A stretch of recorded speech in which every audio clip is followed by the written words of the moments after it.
அதாவது மாற்றம் என்பது வார்த்தையில் கிடையாது, செயலில் தான் செஞ்சு கட்டியிருக்காரு. தமிழக வெற்றி கழகத்தின் மானாமதுரை எம்எல்ஏ திரு இளங்கோவன் அவர்கள் வந்து அவருடைய குழந்தைய, அதாவது 6ஆம் வகுப்பு படிக்க போற குழந்தைய வந்து திருப்புவனம் அரசு பெண்கள் மேல்நிலைப் பள்ளியில சேர்த்திருக்காரு. அதை பத்தி இந்த வீடியோல பார்ப்போம். அதாவது வந்து இப்ப உதாரணத்துக்கு நம்ம ஒரு இடத்துல ஒர்க் போயிட்டு இருக்கோம், அந்த இடத்துல நமக்கு ஒரு சேலரி ஹைக் ஆயிடுச்சு, அதாவது சம்பளத்தை உயர்த்தி கொடுத்துட்டாவே நம்ம முதல்ல யோசிக்கிற விஷயம் வந்து குழந்தையோட கல்வி நலன். அதாவது இதுக்கு முன்னாடி அந்த குழந்தை ஒரு ஸ்கூல்ல படிச்சுட்டு இருக்கோம், ஈவன் அது கவர்மெண்ட் ஸ்கூல்ல இருந்தா அதை பிரைவேட்டா மாத்த பார்ப்போம், பிரைவேட் ஸ்கூல்ல இருந்தா அதை விட பெரிய பிரைவேட் ஸ்கூலுக்கு மாத்த பார்ப்போம். ஆனா இங்க ஒருத்தவர் எம்எல்ஏ செலக்ட் ஆயிருக்காரு, அதாவது மக்கள் பிரதிநிதியா செலக்ட் ஆனதுக்கு அப்புறமும் அவருடைய மாச சம்பளம், அங்கீகரிக்கப்பட்ட மாச சம்பளம் 1,00,000 ரூபாய்க்கு மேலதான் வரும்.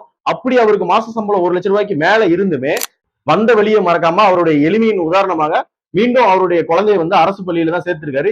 இப்ப சில பேர் வந்து நெட்டிசன்கள் வந்து கருத்து சொல்லலாம், இல்ல இது வந்து ஏமாத்துறதுக்காக எம்எல்ஏ ஆனதுக்கு அப்புறம் ஒரு பொய் வேஷம் போறதுக்காக இவர் நடிக்கிறதுக்காக வந்து இந்த ஸ்கூல்ல சேர்த்திருக்காரு அப்படின்னு நீங்க சொல்லலாம், கவர்மெண்ட் ஸ்கூல்ல சேர்த்திருக்காருன்னு. ஆனா அவருடைய குழந்தை இதுக்கு முன்னாடி சிவகங்கை மாவட்டத்துல அகரம் வில்லேஜ்ல வந்து ஊராட்சி ஒன்றிய தொடக்கப்பள்ளியில 5th ஸ்டாண்டர்ட் வரைக்கும் தமிழ் மீடியத்துல படிச்சிருக்காங்க.